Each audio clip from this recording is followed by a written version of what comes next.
क्योंकि मतलब याद करिए, क्या आप 10वीं में पढ़ रहे थे? आप 10वीं में क्या पढ़ रहे थे? है करंट और आपका लाइट और मैग्नेट, उसमें मुश्किल कुल मिला के 15 फॉर्मूले होंगे, और उन 15 फॉर्मूले से भी आपको डर लगता था। हाँ, उसमें भी आपको डर लग रहा होता था कि अरे बाप रे बाप, मैं कहीं भूल तो नहीं जाऊंगा। अरे पढ़ाई ही क्या है जो भूलोगे, हैं? हाँ, और ये थी आपकी 11वीं का आप ये फिजिक्स पढ़ के आए थे, और इस फिजिक्स का लेवल अगर 10वीं का देखें तो जमीन में गाड़ दे कम से कम 6400 किलोमीटर नीचे। तो जब जाके आपको 10वीं का फिजिक्स का लेवल मिलेगा, और 11th की फिजिक्स का लेवल सरफेस से 6400 किलोमीटर ऊपर चले जाएं तो आपको, हाँ, आपको 12वीं का लेवल मिलेगा। ठीक है, राइट राइट राइट। हाँ, क्या थे वो दिन जब आप 1/f = 1/v + 1/u और 1/f = 1/v - 1 of u में कंफ्यूज हो रहे थे। हाँ, कि यार ये लेंस का होता था या ये मिरर का फॉर्मूला होता था। हाँ, लेंस के फॉर्मूले में साइन गलत लिख के आ गए और मार्क्स चले गए, है ना? Yes yes.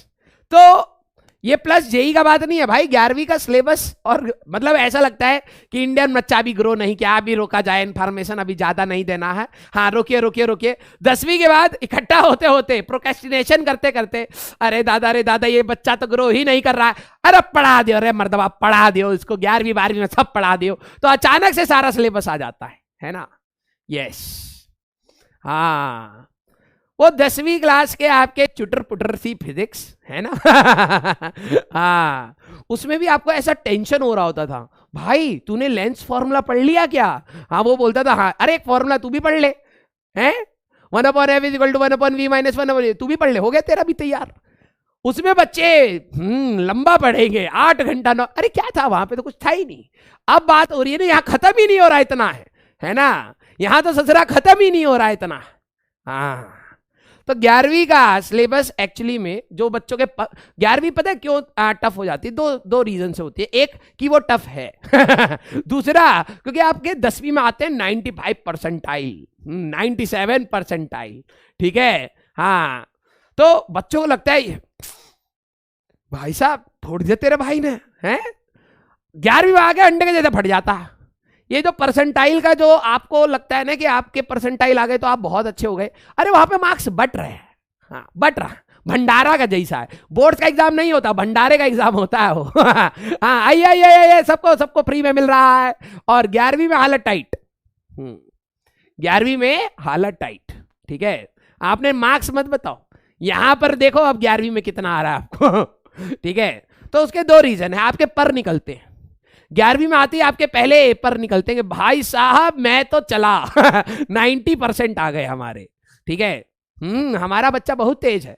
ठीक है, और उसी तेज बच्चे को पापा तेज से मार रहे होते हैं 11वीं के रिजल्ट में। तो भाई देखो, मैं एक चीज और बताऊंगा, अगर आपके 11वीं में मार्क्स नहीं आते हैं, ठीक है, school parents, majority of the parents को ये बात नहीं पता है। ठीक है, कुछ को पता होती है, मेजॉरिटी को ये बात नहीं पता है कि भैया 11वीं में मार्क्स लाना टफ है। ठीक है, क्योंकि हाँ फुल सिलेबस ही आ रहा है। यस, ठीक है, तो क्योंकि आपने अपने आप को अच्छा स्कोर करके 10वीं क्लास में पेरेंट्स की एक्सपेक्टेशन बढ़ा दी होती है।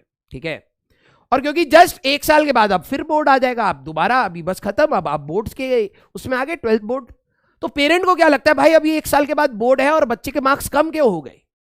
उनको अब सिलेबस का डिफरेंस नहीं पता, उनको अब लेवल का डिफरेंस नहीं पता, उनको अब कंटेंट का डिफरेंस नहीं पता, बहुत सारी चीजें चेंज होती है। तो आप पेरेंट्स को कन्विंस नहीं कर पाएंगे कि पापा मैं तो बहुत अच्छा पढ़ रहा था, सिलेबस ही टफ है। नहीं बेटा, तुम गधे हो। पापा ऐसे बोलेंगे, हम नहीं बोलेंगे, हम तो जानते हैं आप गधे हो, लेकिन पापा भी ऐसे बोलेंगे। ठीक है, हाँ, तो पेरेंट्स को अगर आप कन्विंस नहीं करेंगे ना, तो पेरेंट्स पता क्या करेंगे, आपके ऊपर जितनी भी आपको फ्रीडम मिली थी ना, वो सारे कसनी स्टार्ट हो जाएंगे।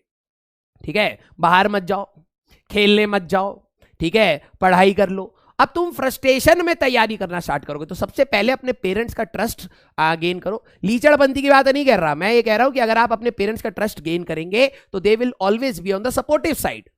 ठीक है, they will always be on the supportive side कि चलिए कोई नहीं, मार्क्स कमाया इस वाले टेस्ट में, कमाया बेटा, आप मेहनत करो। ठीक है, वो वर्ड नहीं आएगा अगर आपने 11वीं में प्रूव नहीं करा, क्योंकि पेरेंट्स को लगने वाला है झटका। क्यों? क्योंकि आप है तैयार उस झटके के लिए। ठीक है, तो आप सभी लोगों से मेरी गुजारिश है, जैसी सिलेबस खत्म होगा आप अच्छे से अपने रिवीजन मोड में चले जाना। अब